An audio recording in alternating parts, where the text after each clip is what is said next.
Welcome to RainbowSoul Podcast, where our soul astrology comes forward to help you manage your everyday life, with forecasts and deep dives on natal charts and queer perspectives on the planets, transits, and more. A group discussion about upcoming transits with tips on how to read these transits in your own chart. Hollis offers years of wisdom and natal chart knowledge with Bright Hawk's positive perspective and LeKross's inquiry. We offer the complete queer astrology experience. Welcome to RainbowSoul. Please help us by subscribing, sharing, and commenting and reviewing. You can also learn where else RainbowSoul is offered on our website at RainbowSoul.show. Hello. Hi, welcome everyone. Welcome. I'm Hollis Taylor. I am one of your hosts here on RainbowSoul Astrology Forecast, and we are just getting started and just getting connected to everywhere. And I'm glad that you're here. I'm glad that you're tuning in. And I am an astrologer. I do astrology readings like natal chart readings and death astrology to help you understand the passing of your loved one. And hi there, I'm Bright Hawk. You can always learn more about me at Bright Hawk Productions. I'm a musician, storyteller, author, artist.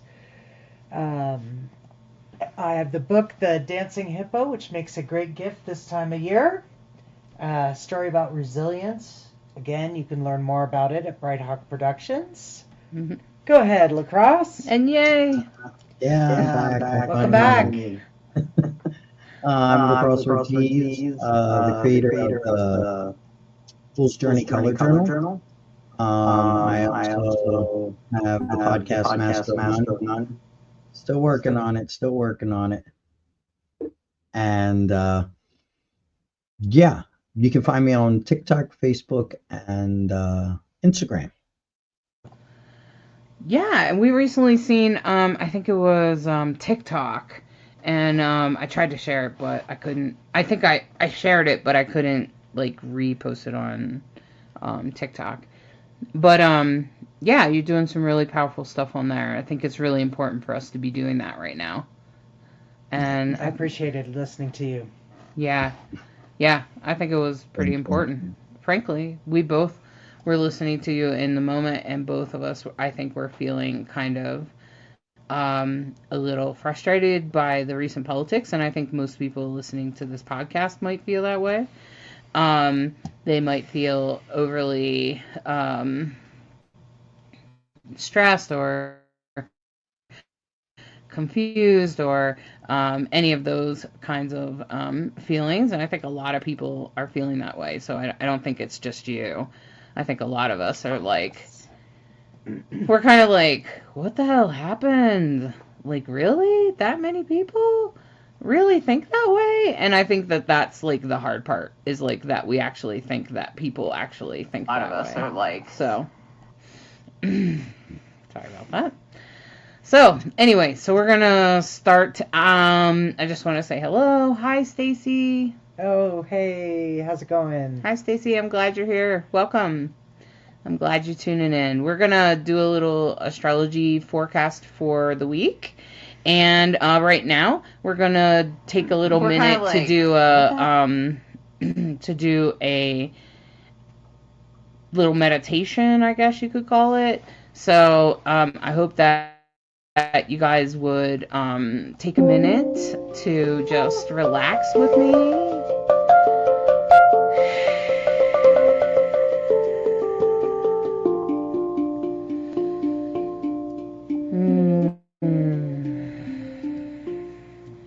And take a few deep breaths.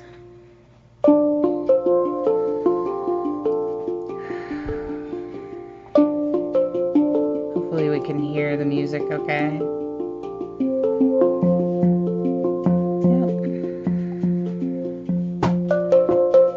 And as we take this moment to allow the tension to fall off of us,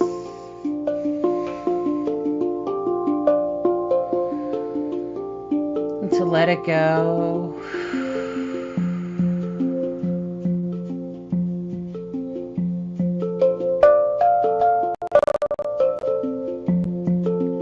see ourselves in the darkness of night, outside,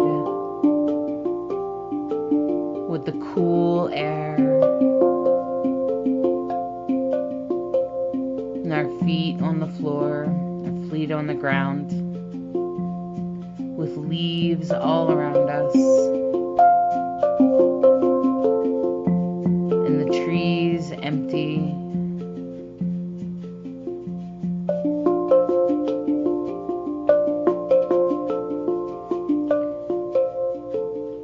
And I invite you to take a look up above in the night sky.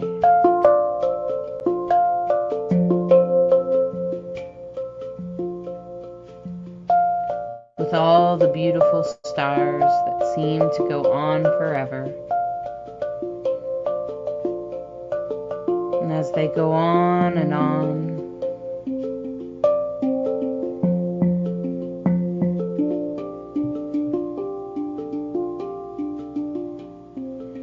we feel the intensity of the sky.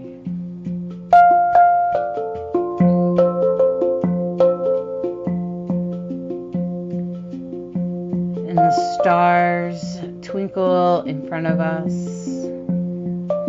And one constellation begins to pull itself out of the sky, highlighting itself in the sky. And within it, a planet emerges. And as it gets bigger in front of you, you realize that this constellation is Aquarius, and the planet is Pluto.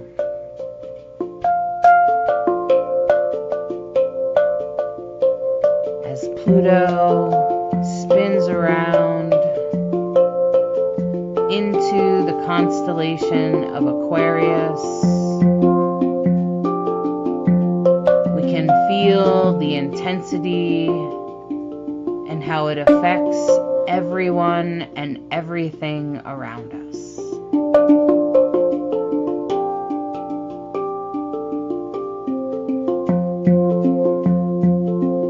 And Pluto reminds you that it is a big planet, and that its energies are more about the collective.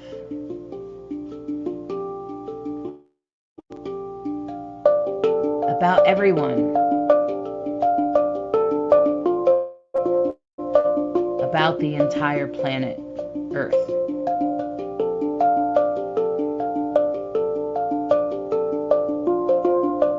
And Aquarius reminds us that we have been talking about this time for a very long time. We are deep within the age of Aquarius.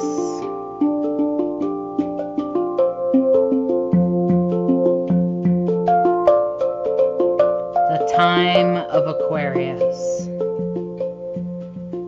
And for the next 20 years, the collective transformation, the collective will change, will transform.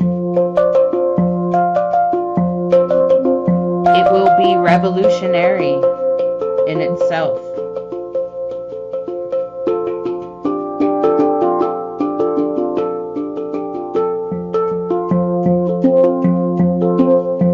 And Pluto and Aquarius together remind us that we signed up for this.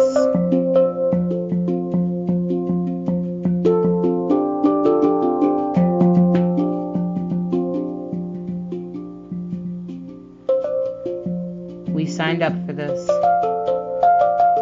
and we are here,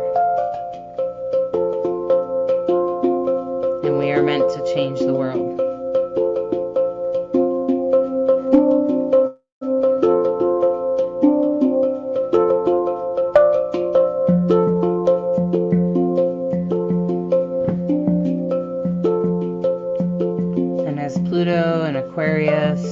fade back into the beautiful sky above us, we are left with an understanding that we are all here and alive for a reason.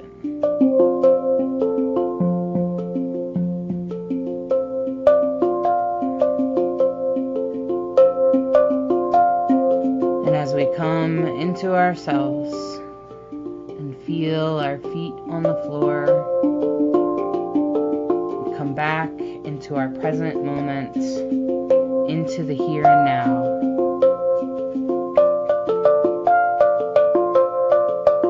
We can get curious about the times ahead.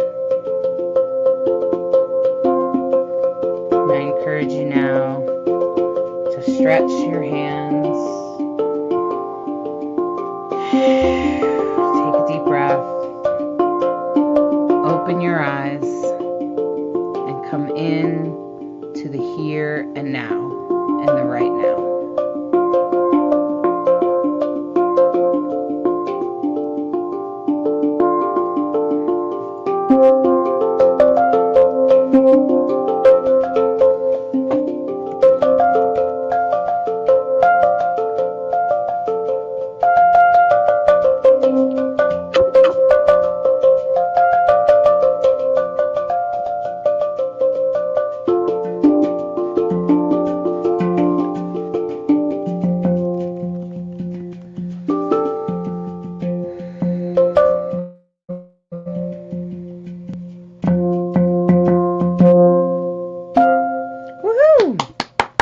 Bright Hawk, thank you.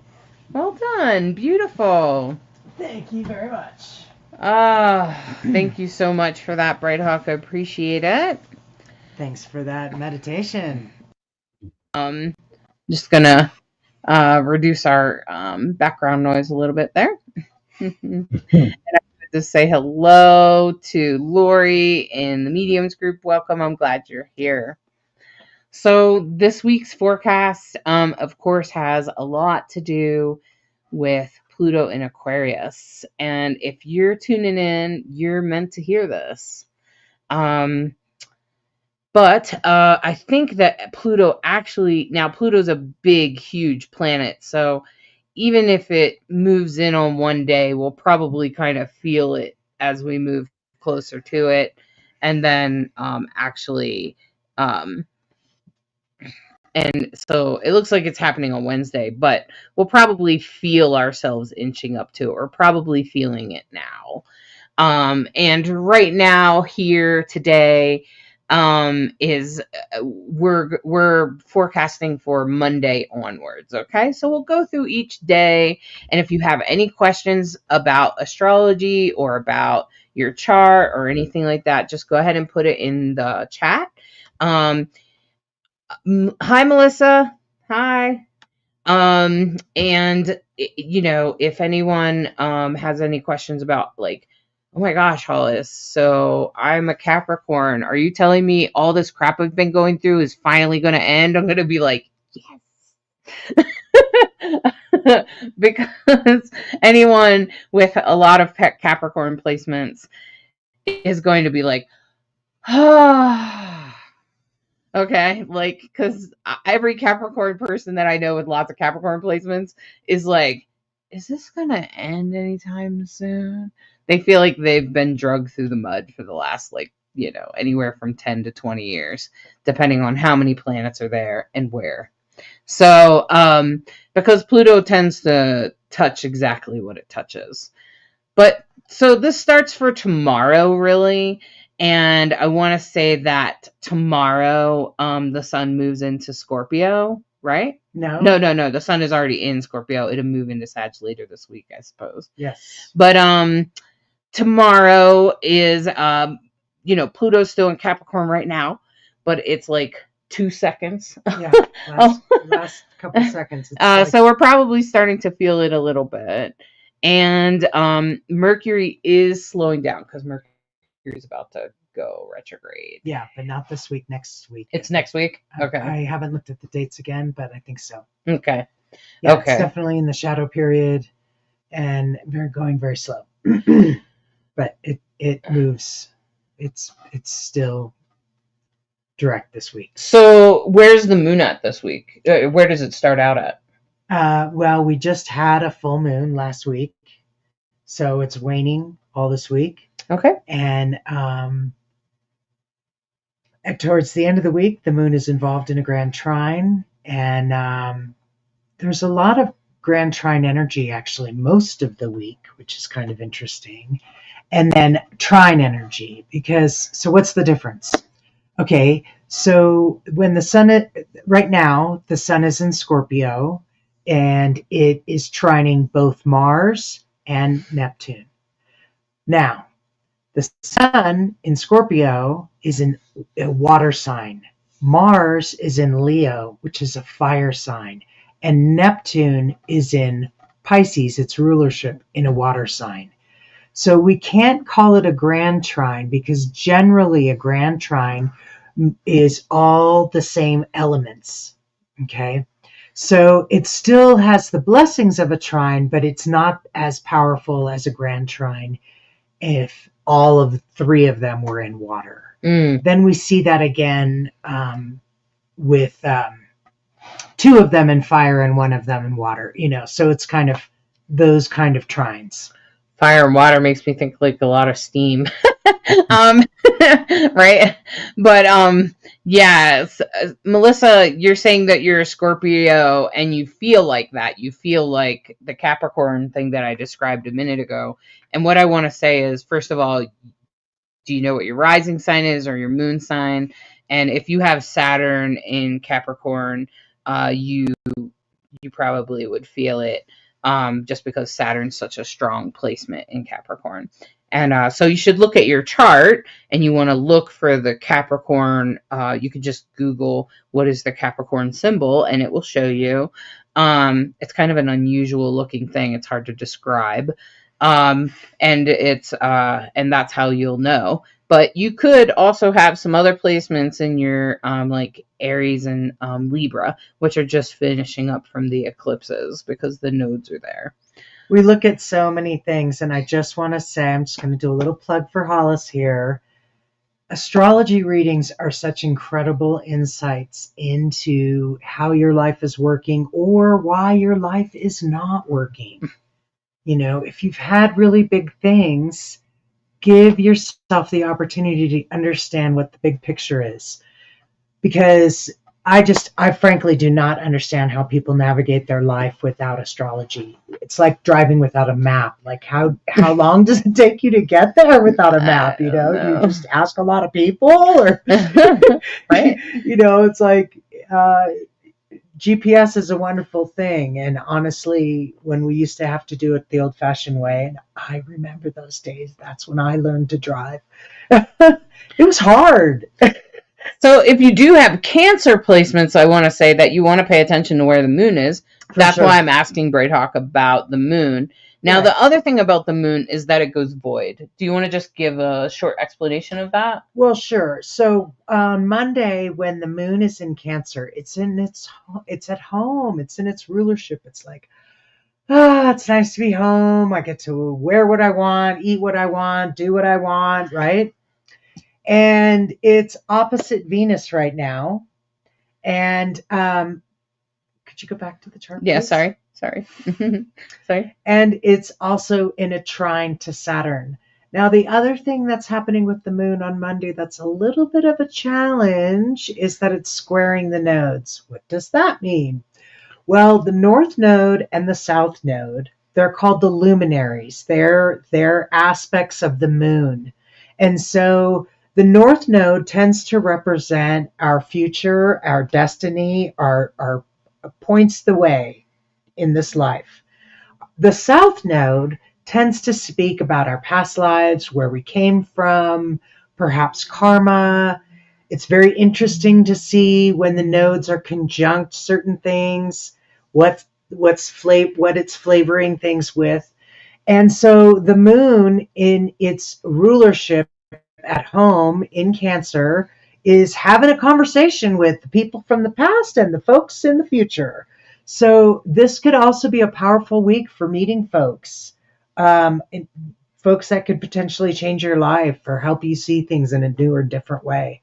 But the thing about that is it means you have to be out there and working it. So right before the moon goes into Cancer, it's void. What's that mean? Well, the moon, it's the fastest traveler in the sky, and it changes signs in the zodiac about every 2.5 days. So about every 2.5 days, it's moving on to a new sign. And once it's in between those, it's leaving one before it's coming into the other, there's a break, there's a moment, there's a void. And that void is when the moon has no energy. There's zero emotional energy. We call it a no drama zone. Mostly we advise you to take care of yourself during a void of course moon period. And there's a lot of really short ones and there's a few longer ones. Monday is a longer one. Like, so if you were on the East Coast and you wake up at 6 on Mountain Time, it's 4. So it's going to go until 8:50 Mountain Time. If you were on the West Coast, that would be 10:50. So that's a chill time. Now, you can take advantage of it and use it to your benefit. If you need to have a conversation with somebody where you're like, oh my God, I want this to be short and no drama, do it during the void of course moon time and let me know how it goes. Right. It's a great time to just, not a time to launch things, not a time to initiate, put out, do whatever. Like it's just not a time for that. There's very little energy. And then it moves into Cancer, it's home, and it's ready to roll. Right, and I noticed that Venus is also squaring the nodes, and Venus is very much about relationships and money. So if you find yourself struggling with finances or struggling with anything like that, then just hold on. And Venus moves kind of quick, but she'll probably be there most of the week, but she'll probably get further and further away from that conversation with the nodes. But the thing about Venus right now is that she's in Capricorn. Venus is in Capricorn. Sorry to gender Venus. Venus is in Capricorn, and Venus in Capricorn is very much about, like, it tends to be very financially driven rather than relationship driven. And so, right. Because, Capricorn is very sort of business oriented. And so Venus tends to be very matter of fact. And so you might even have some experiences of relationships being more matter of fact, emotions being more matter of fact. Especially since on Monday, Venus also will be across the sky from the moon. Mm-hmm. And so, emotions could be either, like they could be buried underneath and then sort of come out in a very matter-of-fact type of way. The other thing I'm thinking about is that Mercury is opposite Jupiter. And that's the week starts out that week, and it's been going on like this for a little while, for probably last week too. Mercury opposite Jupiter is like, this is everyone verbally processing the election. Are they in mutual reception? Gemini's the ruler of Mercury. They are. So they can switch places, which explains why, people are like constantly talking about what's right and what's wrong. And then there's also a lot of blocking about conspiracy theories and stuff like that from the blue side, from like Democrats and stuff that are creating conspiracy theories about what could have happened with the election. And so there's a lot of that going on right now. But in your personal life, I would pay attention to where Sag and Gemini are, where that axis is, what part of the chart they affect. And so Mercury is about communication.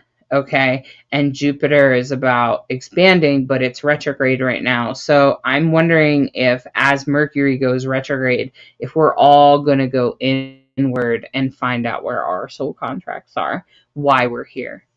And especially in relation to our relationships and to our relationship with the collective, our relationship with politics, even if we don't have one or think we don't have one. All of those kinds of things, I think, are going to be really coming up this week. That's really deep, because Venus, of course, speaks to values. What do you value? And I think that's part of what's so shocking in the conversation right now about the election is, what do you value? Right. Wait a minute. You don't value me? Right. Right. Yeah. I know it sounds very funny, but at the same time, I'm being quite serious. I know. It's a Venus whole bunch really of people. Speaks to values. And so, yeah. So the word mutual reception, from an astrological perspective, what that means is that they can trade places. So Jupiter is the ruler of Sagittarius, which is currently where Venus is standing, or Mercury is standing. Sorry. And Gemini is ruled by Mercury. So Gemini, and they can can like switch spots. You know, it's a favorable aspect. There's obviously there's some flexibility that it presents that can help you see things from multiple perspectives. And I think also conversation is good. You know, like I really appreciate that AOC, what AOC is doing, for instance. Yeah. She turned around and said, so people that voted for me and also voted for Donald Trump, why? Just help me understand it. Just help me understand why. And I think curious. That's a good question to ask so that we can more deeply understand things. Now, Melissa Attic, you're saying that your moon is in Taurus and rising in Aquarius. Now, I would love to look at your chart some more, but what I'm going to say right away is that your moon is in Taurus, so Uranus is there and is about to go direct. It's right at the late degrees in Taurus, and that's been going on for quite some time. And Aquarius, you're about to receive Pluto, so it might be also amping up depending on where your rising is in Aquarius, whether it's in early degrees or late degrees. And hi, Bianca. Hi. I'm so glad you got to catch us, because I know Bianca tries to make sure that she catches the forecast. Oh. So, yeah. So, and I just want to hi, Sienna, and hi, Sienna in the group, and hi, Brittany, and let's see. Okay, Sienna asked a really great question. Sienna said, what exactly is an astrology forecast anyway? Oh, that's a great question. Sometimes the most basic thing is the question. Right? Because it seems really basic. It seems obvious to us because I don't know, how long have we been doing this, LeKross? We've been doing it for a minute. We've been doing it. Right. So an astrology forecast is like, what are the energies going to be for the next week? And if you know your chart, we'll be telling you where the moon is. So if you have any Cancer placements, you definitely want to know that. And you want to know when the moon is moving over certain parts of your planets, because if you know that, then you can be more prepared. And it's not to create fear. Right. It's not to create anxiety, although some people might experience that. It's better to instead say to yourself, wait a minute, I'm prepared. Hollis said Mercury is going to go retrograde next week. So let me fix my car now so it doesn't break down while Mercury's in retrograde when I'm not expecting it. Let me not make any financial decisions until Venus is done its transit. Or let me be prepared, or let me spend a little bit more time thinking about what Pluto and Aquarius means for me and what are my contracts here with the collective. So if I'm understanding your question correctly, on astrology, so when we talk about astrology, a lot of times we talk about our charts. That's a natal forecast. That's a natal reading. And so we really encourage, it's super easy these days to get your natal astrology chart. All you need to know is your birth time, location, time and place, and you're good to go, right? So that's natal. And then what we do is look at the week. This is what the stars are doing this week. when you get a reading with somebody like Hollis, who's a very experienced astrologer, we put those two things together and we say, these are the transits that are moving through your chart. This is why you're experiencing this now and not 5 years ago.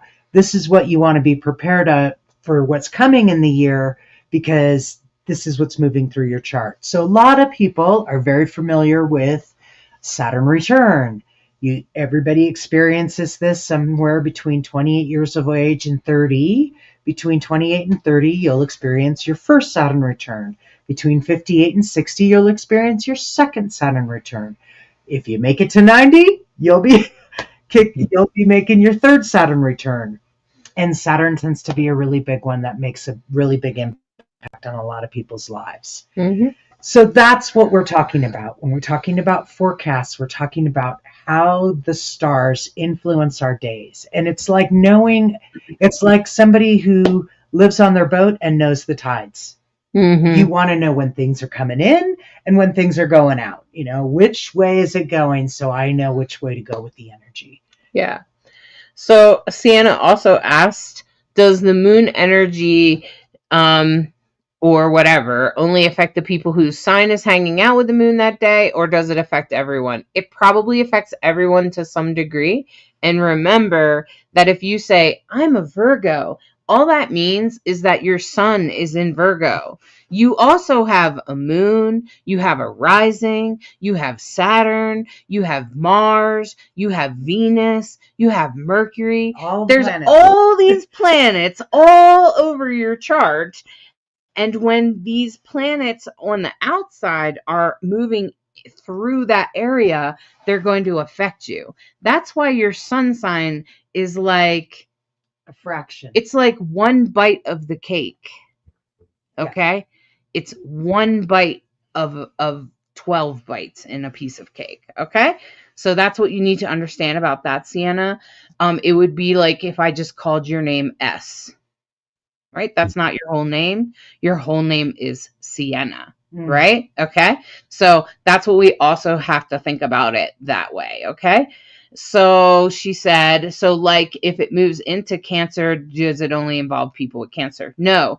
Let's say, so for instance, I have Saturn in Cancer, okay? And it's at the top of my sky, which is what makes me want to present to the world my spiritual perspectives because of its placements. It's in the house of spirituality, but it's right on the side of my job, and so I should have a spiritual job. Now, every time the moon goes over it, boy, do I feel it. Sometimes I think I don't like my job for like a whole day, and I'm like, wow, why am I like that for a whole day? It's probably because the moon is in Cancer, okay? And then once it moves off, I'm like, oh, I feel better. Maybe I just needed a break. And so when you have a little bit more freedom in your life, you might decide, the full moon is in Cancer. I have a Cancer moon. I'm going to take that day off. Okay. So like you might decide to make certain decisions, or I don't think I'm going to do that social thing because I'm probably not going to feel up for it on that day because my Mercury is not well aspected. Okay. So on this channel, we'll talk a lot about the psychics in our group and the mystics and the folks that are heavily influenced by the moon. And we highly recommend getting a moon app because you're going to be influenced the most by the moon. The moon is the ruler of Cancer. And if you have strong Cancer placements, you should know what's going on with the moon. You should know the aspects of the moon. There's simple apps you can get that are going to tell you, okay, today's a good day for this or a good day for that, and it really helps. The moon absolutely influences all of us living on planet Earth. We are made up of water. The planet is made up of water. The moon influences those tides inside and around us. So everyone is definitely impacted by the moon, but the aspects that we talk a lot about, squares, trines, things like that, you're more influenced if you have a sign like Cancer, okay? And it depends on how your chart is worked out. Mhm. And that's why I do astrology chart readings. But I also have an Astrology 101 class that you can take. And you can find that at my website at divineandrogen.com. Bright Hawk and I did it together, and we go through all of the astrology.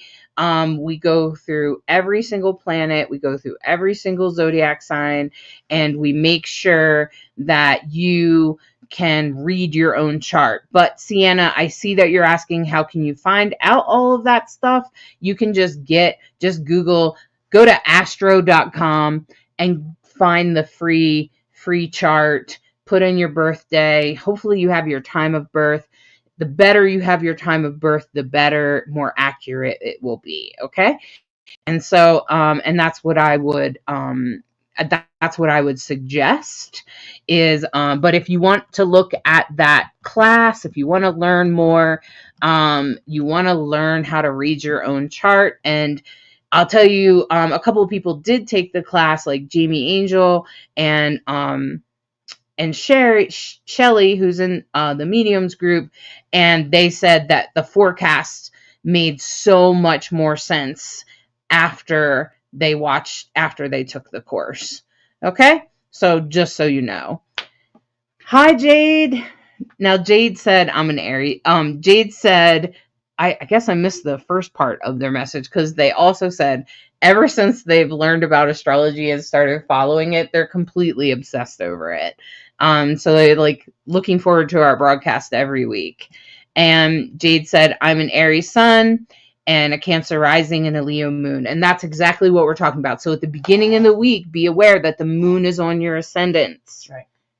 Okay, so the moon is on your ascendant. You want to be paying attention to where that moon is, okay? Mm-hmm. And anytime we say such and such is in Leo, or if Mars is in Leo right now, it will be for a while. So, hold your temper, okay?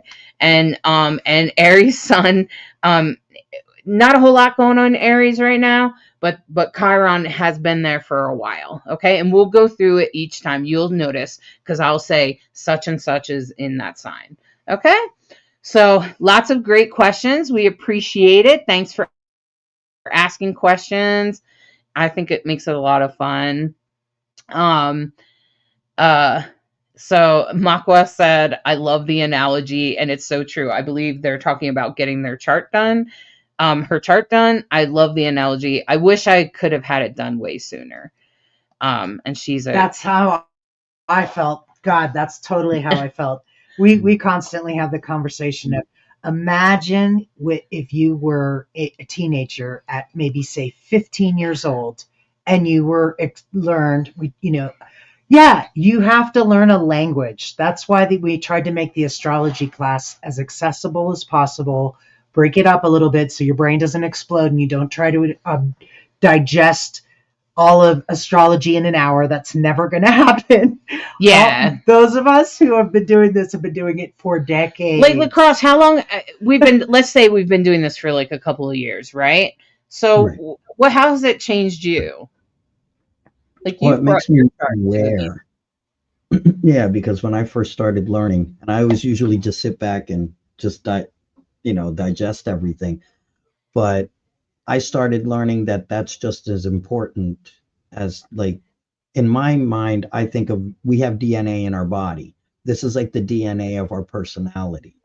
So as I started learning and started realizing, oh, wait, the nodes are in Aries and Libra. My nodes are in Aries and Libra. So this is how this is affecting. And it makes me pay more attention and keep an awareness on what's going on. And if I know Mars is over here, I'm like, oh yeah, I got a hot temper. I need to tone it down a little bit, because that could go ugly. So, but it does help, because it gives you, just knowing a day ahead of time, or a couple of days, or a week ahead of time, it really helps you start preparing for that, for what kind of shifts could happen, within yourself. So, yeah. Exactly. And even knowing it's still hard. I put the forecast together every week, and even knowing it against my own chart, and I'm still like, oh my God. Yep. Mars on top of my moon with opposite Pluto has been a bear. That was all of last week. And it's just like, Oh, yeah. And let me say, knowing my spouse's astrology, knowing that Mars was on her moon was like, okay. So I tried to be a little bit more patient, okay? But the problem with that is that my Saturn is there. And so it can sometimes make me also strong because we share that placement together. But that's also what makes us a couple. And this is what happens when you start looking at relationships and stuff like that. So they have some questions about the class. oh, Is the astrology class 101 listed in the class section of your website? It's actually in the digital store, Melissa.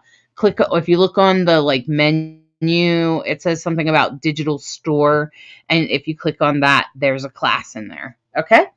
And the classes, Bianca, are broken up.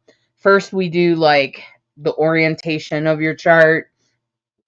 Then I think we do all the zodiacs. Then we do the planets and their relation to those zodiacs. And it's like about an hour long class, each class. And 5-part series. They also come with it's got 5 classes. It also comes with 2 coaching sessions that you use whenever you're ready to come and ask me questions. Okay. Priceless. Which I think is great. If you're not only are you taking the class, but you get private an hour with me, so you take a couple of classes and you're like, holy cow, I am so confused about Pluto and Mars ruling the same. What?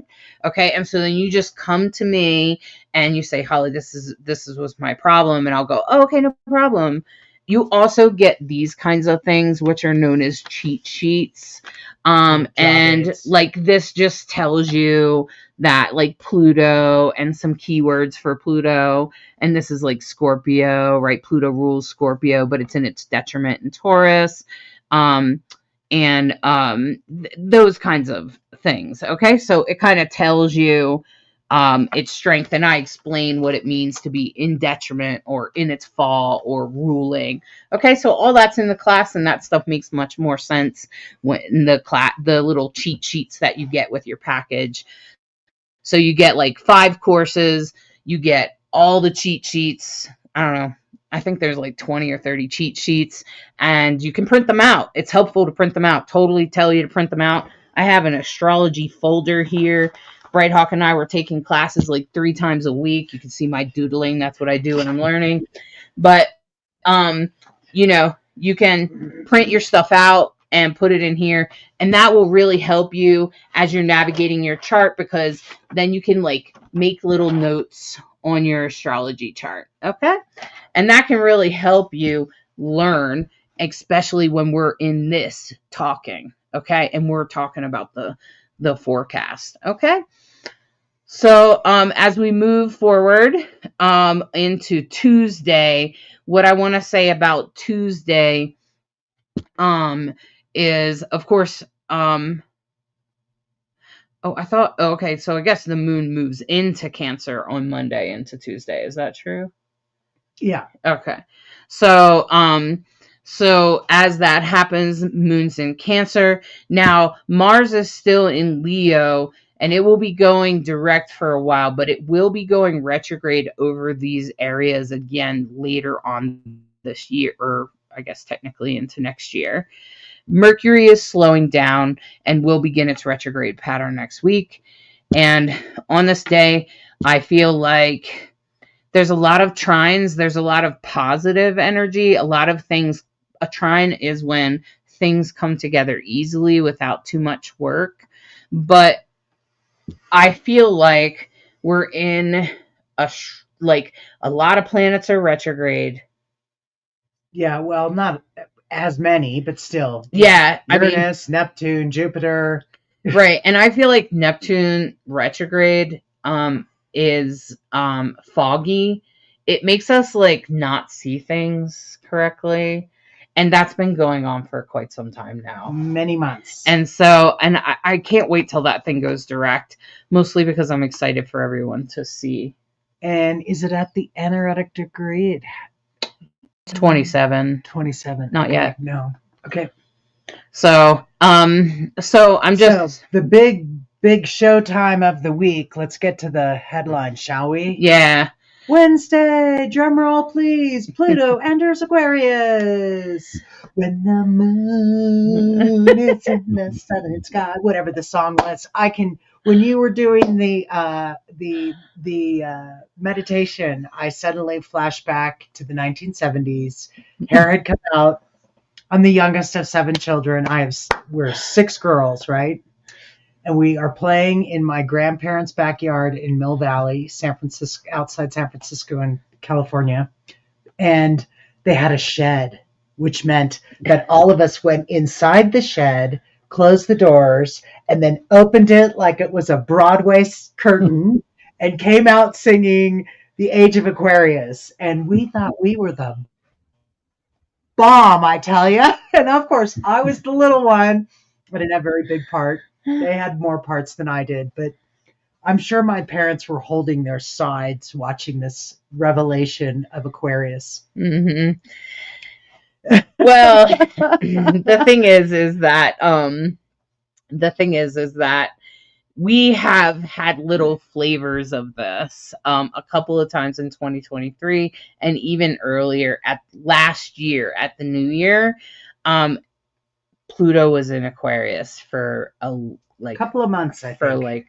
I don't even know if it was that long. Yeah, just touched in. Because I think it touched in and then went retrograde. So hey Ed, Ed's asking for the charts. Isn't that hilarious? Hi Ed. We didn't put the charts up because we thought that they were complicated and distracting, but maybe we're wrong. Okay. And so Pluto is going to move into Aquarius. Okay.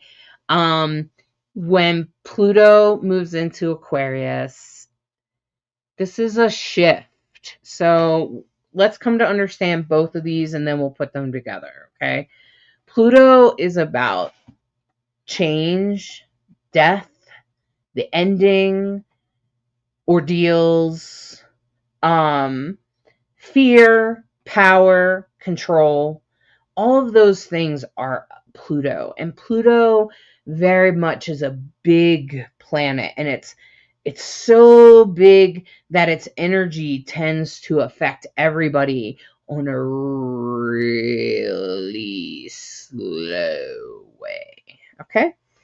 But you do notice it. But you notice it usually later when you back up and go, wow, when Pluto entered Capricorn back in 2008, I think it was, we had the stock market crashed. And Capricorn tends to rule the system, particularly things around money. Okay? So that Pluto kind of killed it, right? Okay? In its own way. And it kind of tried to kill some things and changed the way we've seen things. And the whole time that when we reflect back since 2008 to 2024, Pluto has been in Capricorn. That entire time, we have experienced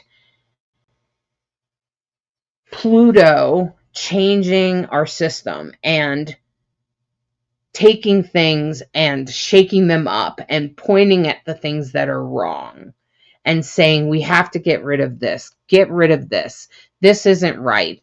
This is not how the system should work. And if you think about it, most of the United States has been in a state of separation since Pluto entered Capricorn. Okay. And it has gotten worse and worse and worse as Pluto has moved through. And we have really learned what it means to be separated in a country, eh? And we've really learned how the United States influences the world and how the power and control systems of the United States affect the world. And the reason this is important is because the the United States natal chart, or the birth chart for the United States, shows that Pluto is at 27 degrees Capricorn. So the United States experienced a Pluto returns, which a human would never experience because you never live to be 240 years old. But a Pluto returns for the United States or any government means change. It means this is going to change. So 240 years ago, the United States was in the Revolutionary War. Okay, so Pluto dies. Pluto kills things. Okay, Ends things. it ends things. Okay, it doesn't. Yeah, but sometimes that means for things to die. Okay, sometimes I'm not talking about people all the time. It could be other things that have to come to an end. Okay, and then it also transforms things. It also changes things, and it pushes us hopefully into a change. Now, Aquarius is about the collective. Aquarius is that anyone that knows an Aquarius will know this to be true. Aquarius is like everyone should be treated equally. Everyone is perfect just the way they are. We have to be good to each other. We should, celebrate everybody, and that's Aquarius. Aquarius is about collective equality. It's also about medicine. It's about revolutions. It's about going forward. It's about change and thinking out of the box. Anyone that's Aquarian, or if you have a friend that has an Aquarius, and who was that in the group that was an Aquarius rising? Melissa Attic. Are you very out of the box, Melissa? Do you do things that everybody's like, why are you doing that? Right? Okay. And you're different. You tend to be up here in the progress of things. That's Aquarius. Okay. Now, Aquarius is ruled by Uranus. So, that's pretty important. Now, Jade Alyssa just said, I'm very sensitive to the shifts and changes, and I didn't even know why or what it was related to until I saw these lives. And that's what this is all about. Yeah, exactly. And so for those of us that are like wondering what happened with the election, and look at this, Bianca's like, my moon's in Aquarius. Okay, so Bianca, so this explains why maybe your emotions might feel a little different than other people's sometimes. You might feel like you don't belong a little bit. You might sometimes also have a very emotional response to the collective. So like if something's like maybe, for instance, during the BLM movement, you might have really felt that in here, in your heart. Like really in your emotions. You're going to feel it. Okay? Melissa said, nothing I do makes sense to anyone, not even my husband. That's okay. Aquarian already. That's an Aquarian. They're the opposite of traditionalists. Okay? So Aquarians are probably the hardest to predict because they are very unpredictable. They don't want to be predictable. They often feel very different than the rest of the world. Why do you all have to act that way? You know, whatever it is. So, yeah, we're all about to have a big experience of Aquarius because the outer planets, Pluto, Uranus, Neptune, we call these the generational planets because they're such slow movers, and a whole generation will be born in that time frame and will have a certain experience. So we can talk about certain Pluto generations. For example, Kamala Harris and I are the Pluto-Uranus generation in Virgo. And that's people who were born in 64. And we were both born in 64. And people with Pluto and Uranus direct, conjunct means on top of each other, which is what she's saying, they tend to demand change. Are you saying they almost are like, get the hell out of the driver's seat and let me take over? Okay, that's Uranus and Pluto because they're like clearly We got it. No, we You don't. are not doing the right thing, and you better make this better. And that's it's okay, because we need people like that, don't we? Because some of us, like me with Pluto and Libra, we're over here going, oh, I guess that's not fair, is it? Shit. Do we have to have a conflict about that? Because there's an entire generation of us, if you were born in like around 1975, so 74, 73, 70, I think, and I can't remember all of the years exactly when it was, but if you were born around 75, you're gonna have Pluto in Libra. So this is why our generations are different. Mhm. This is why, when you look at like boomers, they have Pluto in Leo, and they're like, there is a right and a wrong way to do things. What's wrong with you? Okay? There is only this way to do it or this way to do it. And that's Pluto in Leo. Now, Pluto in Libra is more like, I mean, there could be other ways, but I don't want to fight you.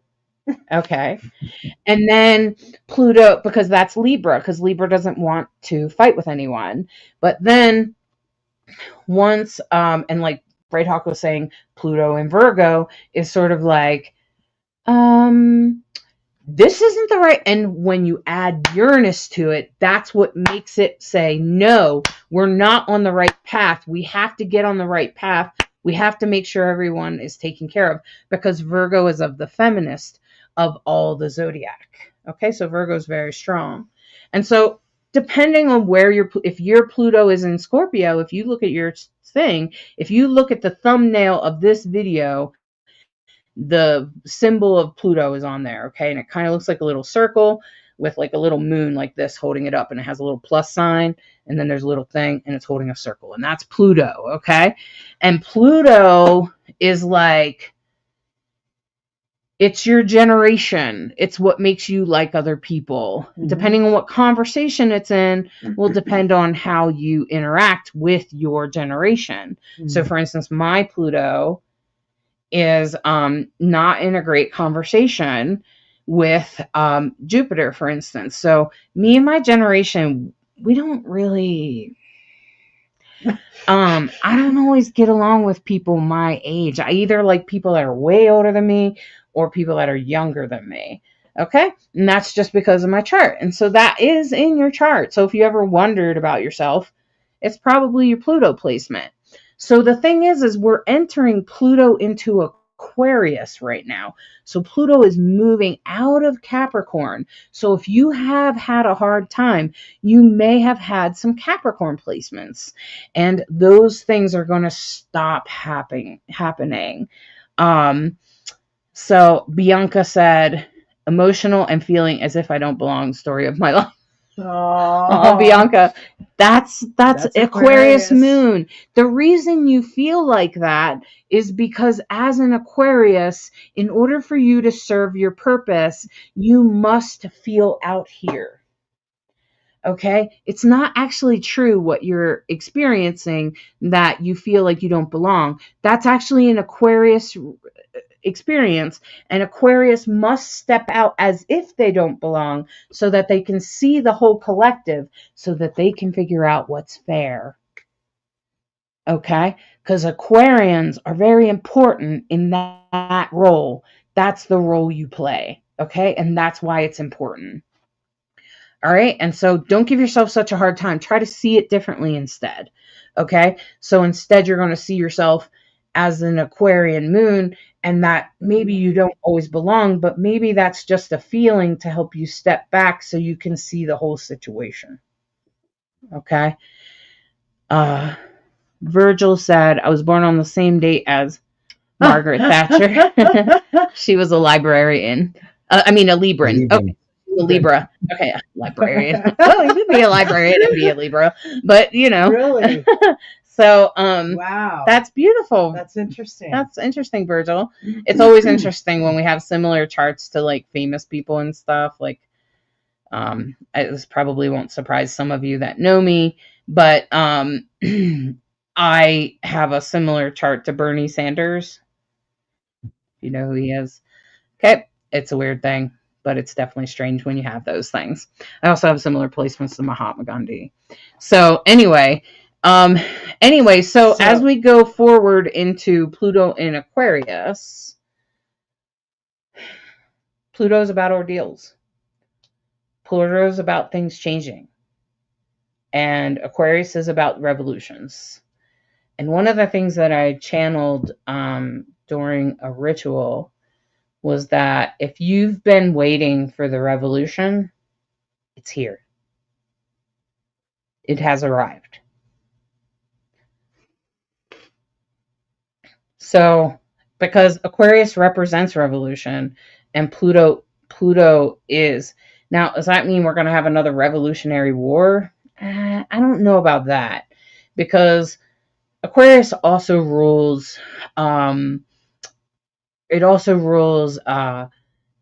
technology, okay, and advanced ways of thinking.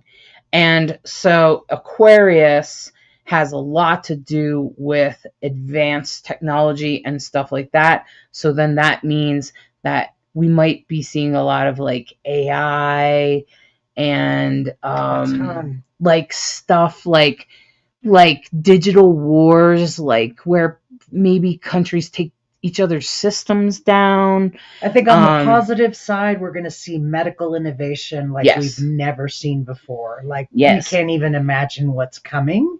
And on the dark side, it's going to enable things that we're going to have to wrestle with and decide, that's freaking wrong, man. We need a wall that says that, you know, or whatever it is, like, where are the boundaries? What do we need to do to make sure everybody's safe? Mm-hmm.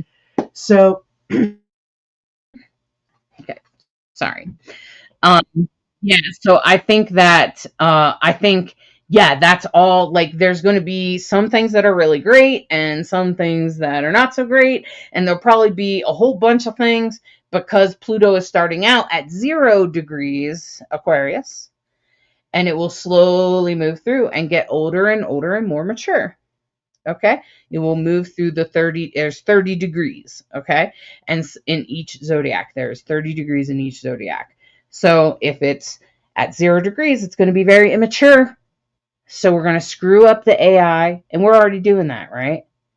We're already screwed it up, but we have to figure out how can the AI help us and enhance our lives rather than ruin our lives. Mm-hmm. Mm-hmm. And that's what we're going to figure out. That's what's going to happen. And we're going to figure out, oh, maybe that wasn't so smart to do that medicine that way. How could we change that medicine to make it fit for us a little bit better? So I think this week we're mostly going to be feeling the Pluto in Aquarius. So for people with Capricorn placements, you're going to feel like, oh, someone just took off the backpack. Thank God. Okay. If you have Cancer placements, you might feel that way too, because Capricorn and Cancer are opposite each other. So Pluto's been opposite of whatever you have in Cancer.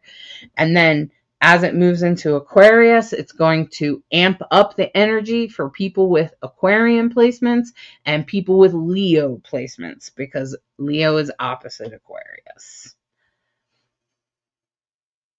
How long, like, period of time does each degree equal to? Well, for Pluto, it takes 20 years, Alyssa, to move through Aquarius. And the thing that complicates it, of course, is that each planet has a direct motion, and then there's a retrograde period that happens. It's not that the planets go backwards, it's just that it looks that way from where we are. And so that's part of what impacts it. So on Thursday, let's get to our next headline. Mm-hmm. Scorpio, the sun moves out of Scorpio, which is a water sign, into Sagittarius, which is a fire sign. So everybody's going to feel the difference between going from an emotional Scorpio sign, which can also be suspicious, paranoid, secretive, insightful, Scorpio, right? Into Sagittarius, which can be philosophical, happy-go-lucky, sometimes they call us. Let's see, what else do they say about Sag? We're very sociable. We want to make sure everybody's having a good time. We want to make sure that everyone's included. You know, it's not a good time if some people aren't included. So Sagittarius, fire, and opportunity to take action, because that's what fire sign does, right? So happy birthday to the last bit of Scorpio and the happy birthday. And I think since Mars is going direct, we're still going to feel like we're like going. We're going. Right. And now you have Mars moving and the sun in fire signs. So that really makes it happen. The biggest thing you want to prep for this week is that Mercury will go retrograde next week. So that could be a challenge.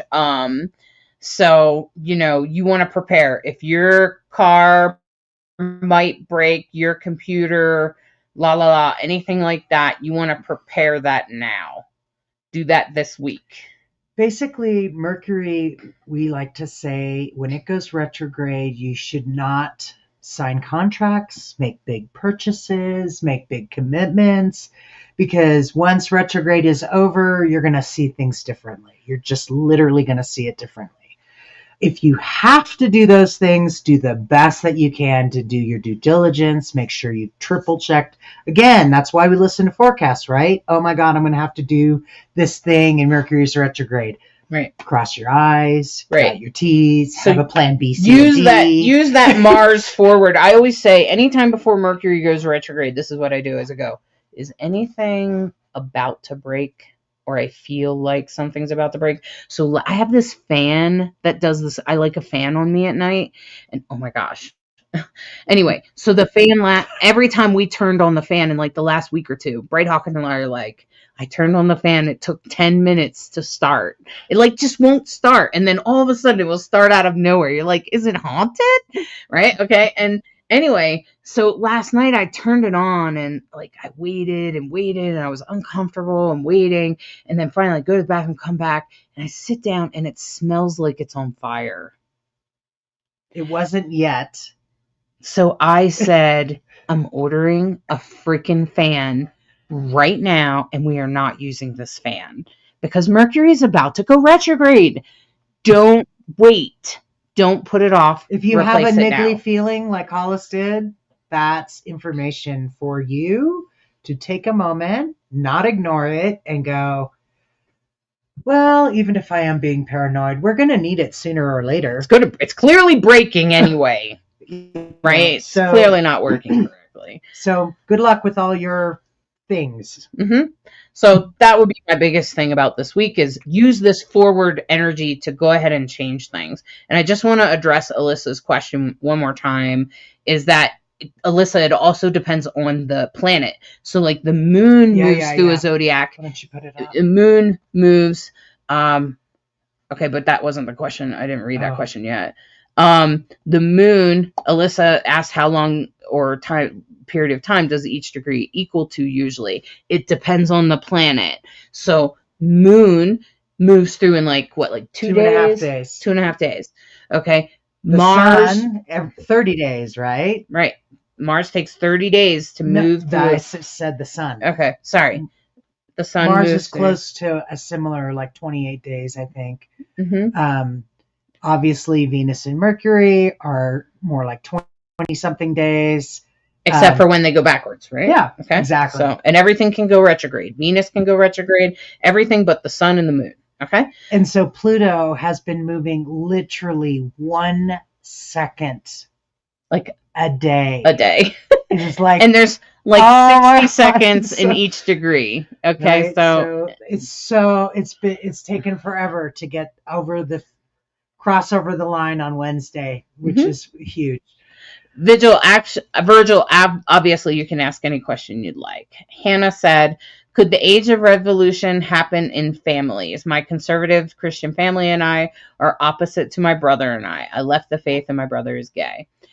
Well, I'm sorry to hear that you're struggling with a conservative family, Hannah. But what I will say is, yes, everything's going to change. Everything is about to change. I wonder what's in their charts. We could look at their charts if you wanted, but I would just say that, yes, Pluto in Aquarius is going to change even the perspective on LGBTQ people, because when I think about LGBTQ and queer people, I think about Aquarius, and the ruler of Aquarius is Uranus. And right now, Uranus is going backwards, means we're not making progress. And it's in Taurus, the most conservative of all the zodiac, and it's going backwards. Okay. And it's going to, later this year, it's going to turn around and go forward right into Gemini. It's just going to take off, and it's going to turn around, go boom, right over and out of Taurus, thank God, into Gemini, which I think might create a little bit of separation at first, but I think it's going to change the way the LGBTQ culture is seen and perceived. And I think it's going to reduce the Christian assault on LGBTQ people because of the fall of the church, because the church is falling because of their hate. And who the hell would ever believe that Christianity and hate belong together? They don't belong together. And so that's part of the problem here. So you see what I'm saying, Hannah? So it's going to change. It will change in the next few years. It will change. I promise you, all you queer people. We're all holding on for dear life. Okay. Okay, let's see. Bianca said, basically get my way past due oil change this week before I blow the thing up. Yes, Bianca. Mm-hmm. Good idea. Very good. Yep. You are picking it up. Good idea. Picking up what we are. Are people who are more sensitive to the effects of Mercury, is there something significant in their charts that would indicate that? Yes, Alyssa. First of all, if you have major planets in Virgo or Gemini, because Mercury rules Virgo and Gemini.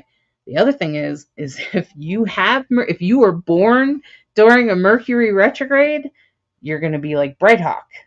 Okay. Right. So I think I saw something statistically like 40% of people have a Mercury retrograde, something like that. It's a lot of people. So basically it just means it comes back to where we feel like home base, right? So it doesn't seem to impact me as much, but Hollis and I both notice it. You can't not notice it the first few days and the last few days. It's like that metaphor I've had before where I describe how we're all traveling in a van or a bus together, and you missed seeing the slow down and the speed bump, and the first group hits the speed bump in the front of the bus, and then the second group hits the speed bump. So some of us are in the front, some of us are in the back, but everybody's going to feel it, right? Some people feel it a day or two before, some feel it the day of, day after. That's the metaphor. So, and one thing that I've learned about you, Bright Hawk, is that when Mercury is direct, when it's not in its shadow and not retrograde, you actually say less. But when Mercury goes retrograde, she has a lot more to say. And that might be because her Mercury is in her house of communication. She's a Virgo rising, and it's conjunct her sun. So when that happens, she's more at home and more comfortable and more able to say, and that's really good because my Mercury is not retrograde and I'm a Virgo, and every time Mercury goes retrograde, I speak backwards. Yeah, I was just going to say Hollis starts speaking backwards. So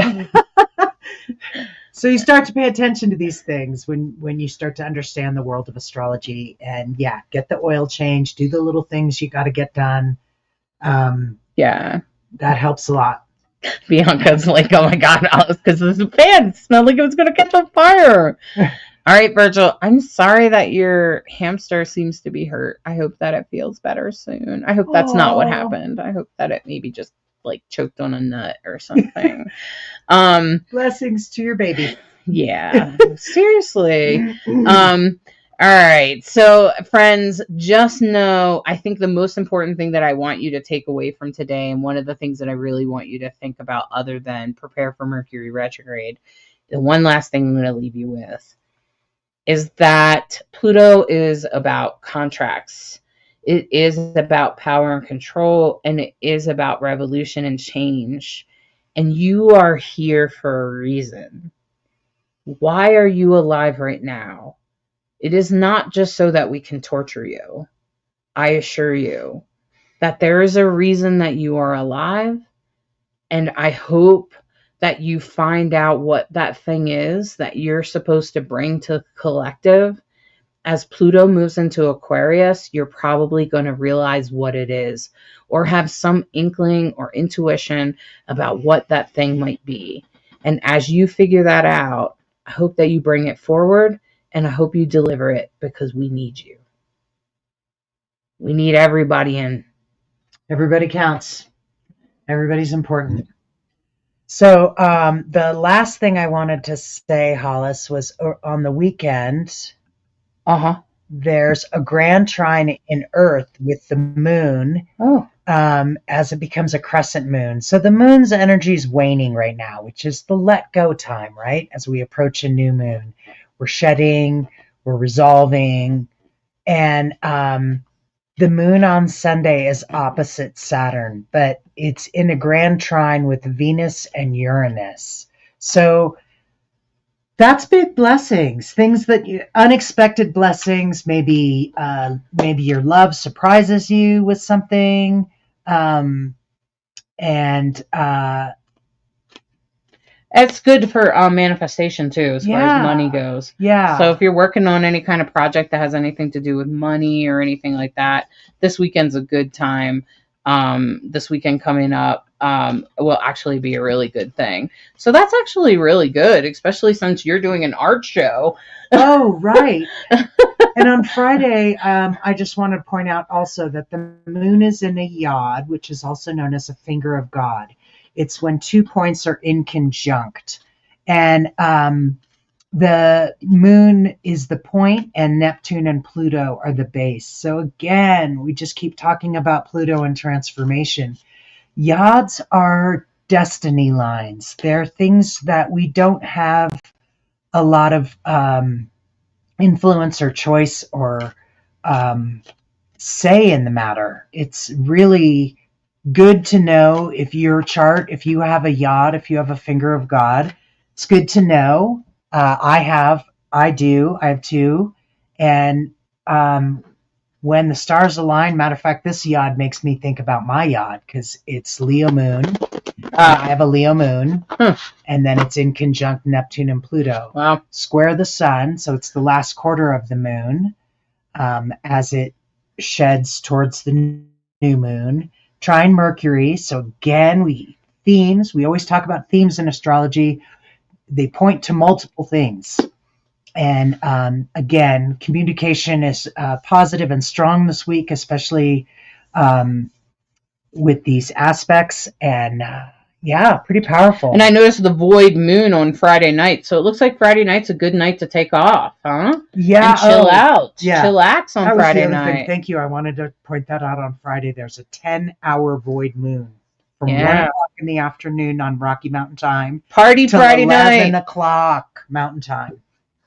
Go out, party. Be relaxed. Relax at home. Do something nice. Feed your heart on Friday night. Okay? Yeah, that for sure. Yeah. So, I know it's a lot. It's a lot. Yeah. Do you have anything to add? Definitely is. What do you know what moon cycle we're in?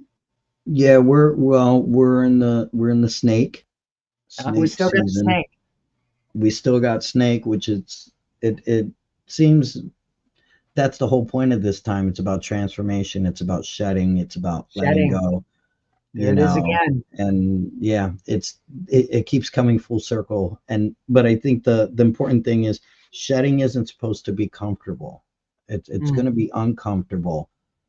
I don't think a snake literally sheds. And it's not till it's all gone that they're like, oh, okay, now I feel good. I feel good. But the process, it can be annoying. It can be tedious. It can be just uncomfortable. So I guess just people, and with everything going through, because it's like last week we were prepared for certain things, and then it was like that wrench in the engine, and everybody was just like, oh my God. But I think that's just preparing. I realized that's not our lesson to learn. Everything that's happening isn't our lesson. That's their lesson that they got to learn. We just have to prepare with what's going on, because like they're like, oh my God, how did this happen again? He was just in office before and now he's in office. That's because it's not our lesson, it's their lesson. They voted him in, they're going to have to deal with that lesson. So it's the same thing with this process. It's this shedding, and we're able to sit there and shed it away and be like, yeah, that's not my skin. I'm going to move in this direction and I'm going to transform this way. So, and that's just something that's been like in my head for like the past, since it all began, since all this happened. Right.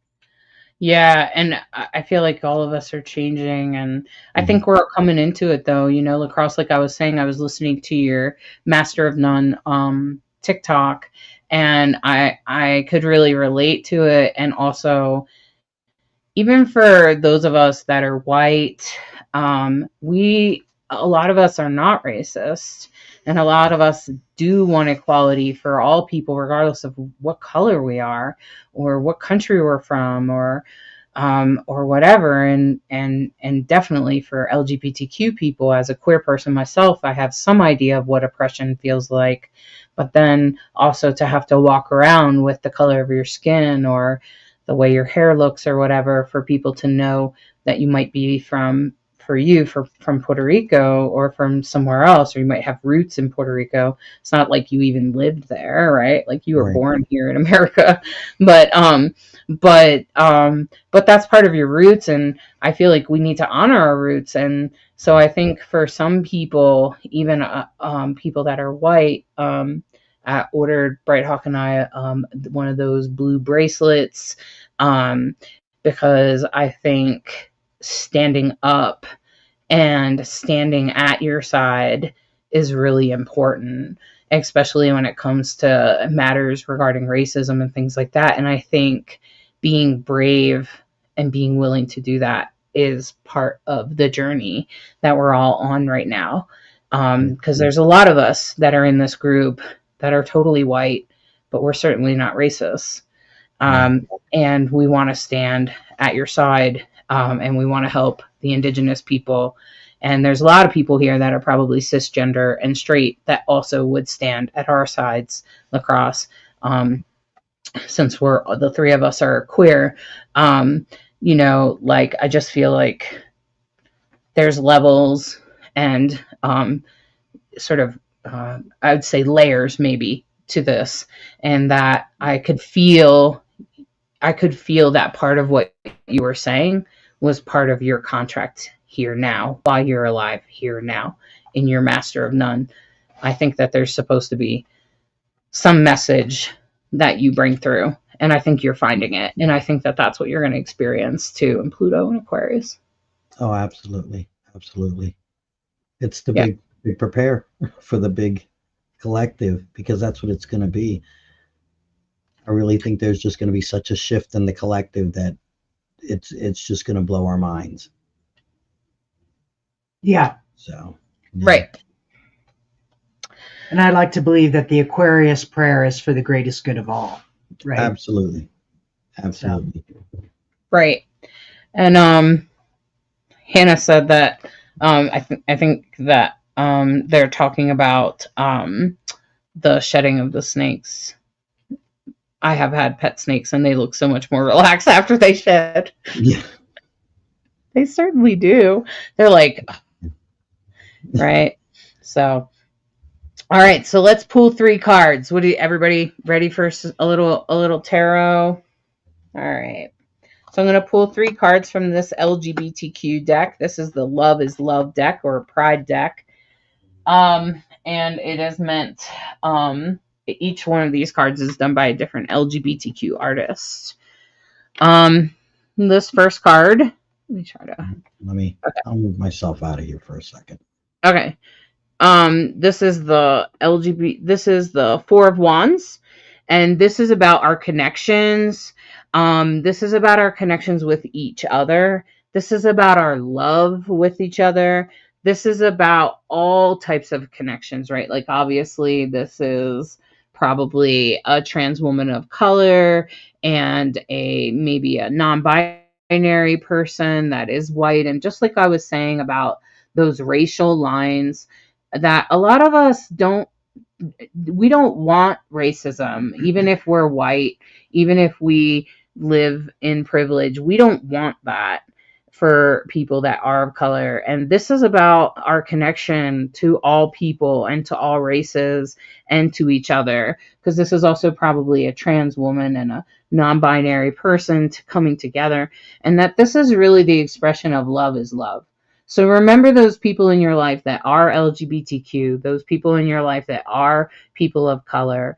This is about those commitments that we have to those collective connections, those connections that we have, and those intentions that we set, because the Wands is always about intentions, and this is the Four of Wands, and Wands is always about intentions, and this is the intention that we set to support people of color, to support queer people, to educate, to spread love for everyone, right? And equality. So that's exactly what this is. This is a reminder of our past commitments.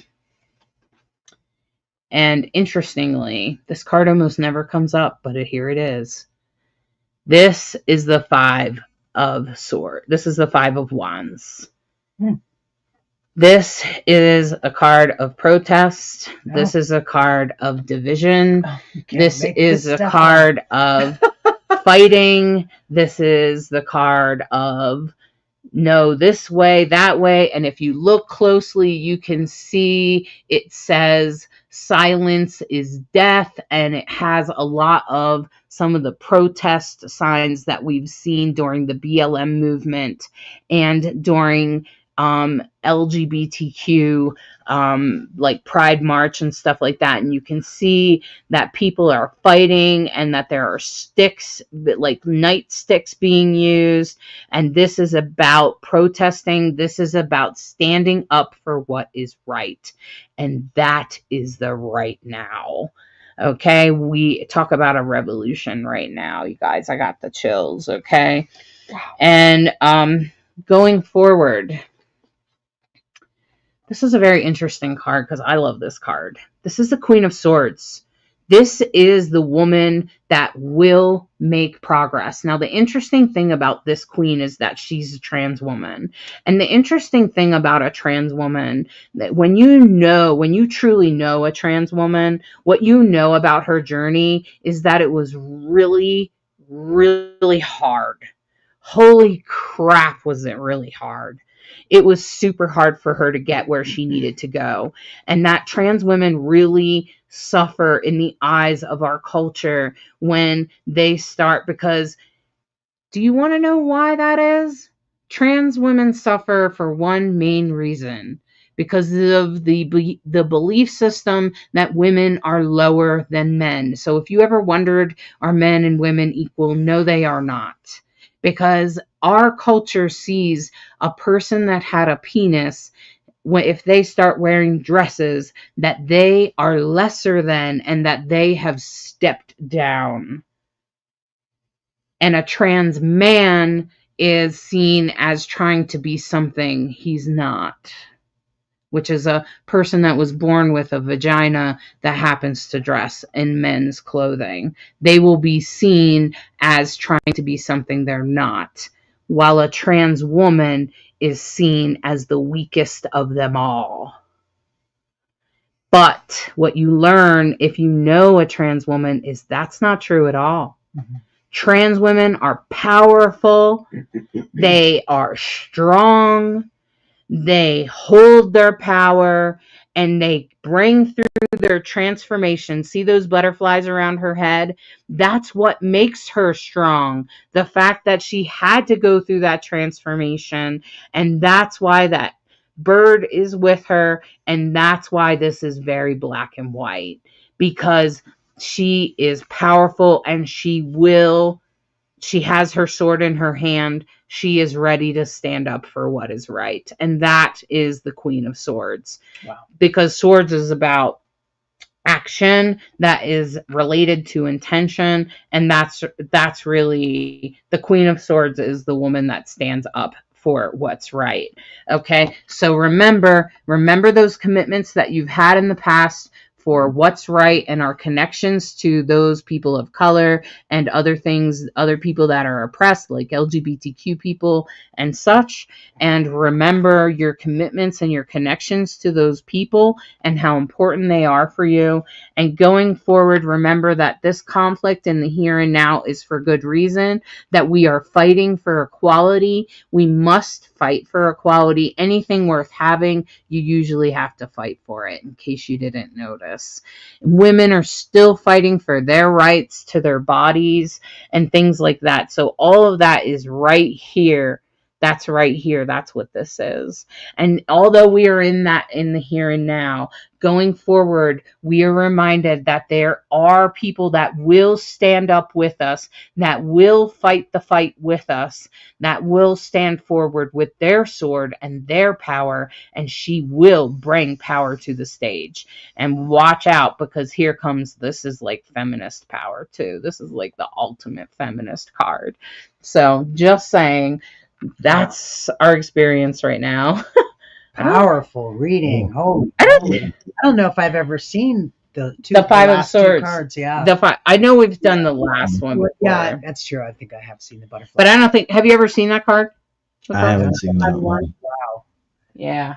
I'm always fascinated how the tarot reflects the reading, and what you bring with the animal medicine always complements what's going on. There's just so many ways to look at the world. The Sag in me loves all the different ways. Yeah. The lens. Yeah. It's a beautiful thing. All right. Well, I hope all of you enjoyed this. I'm glad that you've really enjoyed this, Bianca. Bianca said this live has been very interesting and informative. Thank you, guys. You bet. Well, thank you all for interacting and asking great questions, and hope it helps you have a fantastic week. Please like, share, and share this around on your page maybe, or whatever you think might be an appropriate place. We appreciate that so much. And you can follow us on any of your podcast platforms as well as RainbowSoul Podcast. Absolutely. And thank you all for watching Soul Astrology. I do speak English, where we try to be a bridge between you and the stars. So we'll see you next week. Bye-bye. Thank you for listening to this week's Soul Astrology and subscribing, liking, sharing, and reviewing. We hope you enjoy this dose of Soul Astrology and encourage you to embrace the week ahead with an open mind and heart, so that you may integrate the deepest of lessons from the stars. Take a moment to step outside and honor the planets, stars, and moon in the sky with your heart. Integrate the messages that resonate and leave the rest for someone else. We deeply appreciate each and every one of you. Always remember that you are perfectly unique human with an exclusive star map of your destiny, your soul purpose, and your heart's desire. Thank you again for tuning in to Rainbow Soul.